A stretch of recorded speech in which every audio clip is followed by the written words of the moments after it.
It was Monday, April 29th.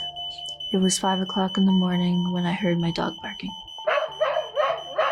Normally as a parent, leaving your 13-year-old daughter to wake up your 10-year-old daughter and get on the school bus should be routine and no big deal. In this particular instance, it was a huge deal.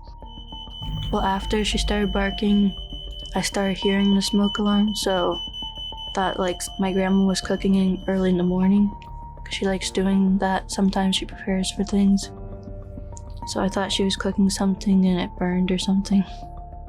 So I went in my grandma's room to see what was happening. That's when all the really heavy smoke came out. So I told Cole to go out and I grabbed the phone and I called 911.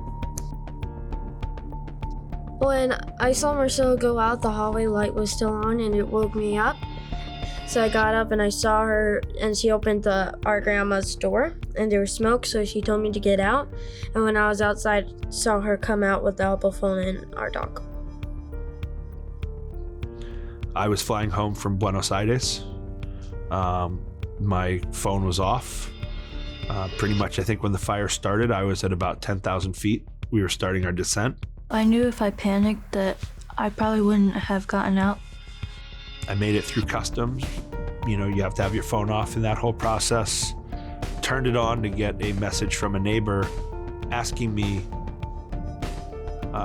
hey, isn't this your address? I said, yeah, why? He goes, there's a 2-alarm fire. Would you like me to go? Of course.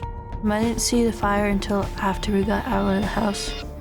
While I was in the house, it was just smoke and things. Before I left for Argentina, Marcela, the smoke detector had been letting out that little chirp, battery's getting low. And Marcela says to me, don't you dare leave to Argentina without replacing that battery. And I'll tell you, with the hustle and bustle of our lives, we can tend to ignore that little chirp in the background that, I'll get around to it, get around to replacing that. I would have never forgiven myself had anything happened, had I not replaced that battery. My job as a parent is to prepare these girls for what life throws at them. When something like this happens, and for everybody to get out safely, nobody was injured. It's a miracle.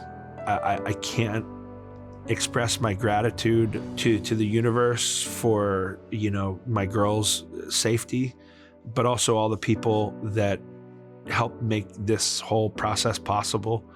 The volunteer firefighters that take their time, unpaid, to come around and push fire safety. I can remember it from when I was a kid. The lessons that they teach they don't have a value.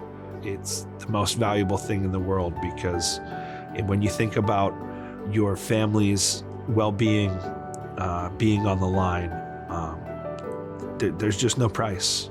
There's no price for it.